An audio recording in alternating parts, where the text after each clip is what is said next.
Hey guys, how's it going? I'm here with J. Michael Straczynski.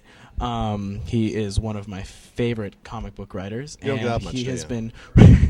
Are you saying that because of how pale I am, or because of how much I like your work? Then I'm sorry, you need to get out more. Oh no, you are definitely one of my favorite comic book writers. I'm so sorry. He currently writes my top two titles right now. Amazing Spider-Man and Silver Surfer Requiem, which is a great miniseries that you're doing.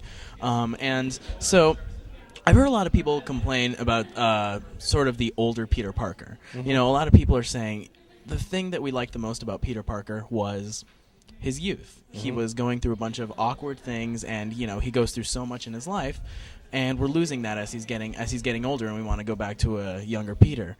What's your answer to that? Well, I think that's probably why they created the Ultimates line, to bring that aspect of it back again. Mm-hmm. One thing that's always troubled me is we have the graying of the comics industry, both in those who write it and those who read it. You tend to see more here at Comic-Con grown-ups dragging kids along than kids dragging adults along. Definitely. And I think that there's something kind of amiss in that. And our heroes have grown up at the same time, and there's some good about that and some not so good about that. Okay. Well, I personally think that you've centered in and you've hit the nail on the head on who Peter Parker is, because I mean, he's not going off doing a bunch of things that he wouldn't usually do. He always really stays in character, but most recently in the Back in Black that we're going through right now, he's really pissed, and he's going out and he's you think that he's going to kill people, and he's threatened the Kingpin's life, and he's never gone that far to say, I'm going to kill you no matter what. If my aunt dies, I'm going to kill you. And he means it. Now, does he? Yes, he does. That's what I wanted to ask. If Aunt May were to die, there's no question that the man who ordered the bullet to be fired, because his whole life he's been about defending Aunt May, mm-hmm. a price would be paid. Wow. But would that price would be the Kingpin's death? Absolutely. Wow. And, well, I mean, death is something that, you're dealing with in Spider-Man, and it's great, but also in Silver Surfer. The Silver Surfer right now in Silver Surfer Requiem that was a very good segue, by the way. Slowly dying. That's an excellent segue. The death thing, I'm in awe. Thank you. And those of you at home, by the way, he's written down a phone number over here, so as he's been waving his hand, if you do a freeze frame, you can find out that phone number and call it later on. It's actually Courtney's. She's right over there. Excellent. Courtney Love. He has his number. She's kind of cute. Now you're self-conscious, aren't you? No, a little bit, yeah. Good. But my job here is done. But yes. In Silver Surfer Requiem, Silver Surfer is dying. Yes. Whose decision was that? Was that your decision? Yes. Why did you want him to die? Was it because of the movie that came out? He owes me money.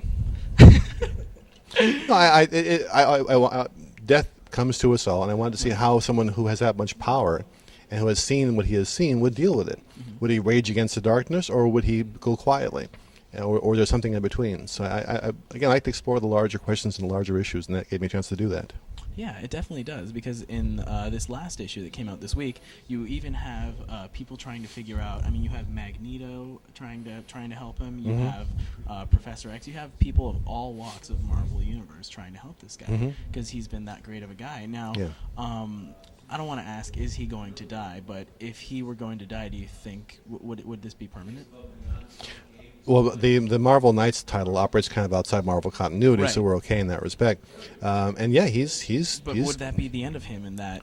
In that, I don't know. That's a decision beyond my pay grade. Huh. But in my books, yeah, he dies. Wow. He's going down. All right. And part of the reason that you're here is because of Babylon 5. And my mom didn't have birth control. And your mom didn't have birth control.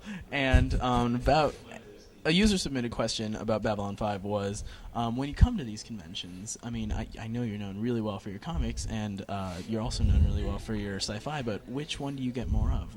It's a mixed bag. I mean, guys who don't know about my comics work don't know about the television work. Guys who work the television don't know I'm doing the feature films.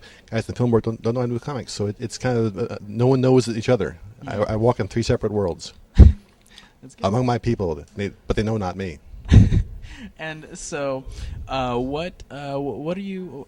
Tell us about Babylon 5. What's coming out? The Babylon 5 DVD, which is a series of short stories set the Babylon 5 universe. Each one wrapped around a different main character, and the chance to do kind of an anthology show and peek back in on these characters who I work with so many years. The same way you kind of go back to a high school reunion to see who's still around, who's alive, who's in jail, who's on bail. All right, that's great. And can can you give us any insight, maybe any spoilers, or anything that's going to happen in there? No. You have to buy the damn thing. All right, that's fair enough. Go buy that. And what's that? Touch on Thor. Touch on Thor. Let's do Rebirth. Oh yeah, let's do Rebirth. You brought back Thor. Yes. And you brought him back in a pretty mighty way so far. He wants to come back. And where are you going with that series? It's really a chance to again use him and the whole mythological premise to explore the larger questions of life and death and rebirth and everything else, and put him in the middle of America and see their response to him. Now, if Thor were to come back to America, I mean, I know you're going to write how they're going to react, but theoretically, how do you think they would react? They actually kind of welcome him. They kind of bring down-home kind of guys, and they say, listen, come to the town meeting, come to dinner, and let's see the intersection between gods and men. All right. That's great. And we only got one more question because I'm getting the wrap-up sign here. Now, Supreme Power. I adore Supreme Power. Now, if the Squadron Supreme got into a fight with the Justice League, who do you think would win? I would. For I am mighty and take large steps. Oh, great. So is that your answer? Come on. Yes. Squadron Supreme or Justice League? Me. So I'm going. It's all about I'm me. Going It's with all Squadron, about me. I'm going with Squadron Supreme because he's the writer, and I'm going with that's it. Okay. He would cheat in there. He would get him. So J. Michael Straczynski would win. Thank you. It was great talking to you. All right, thank you very much. All right.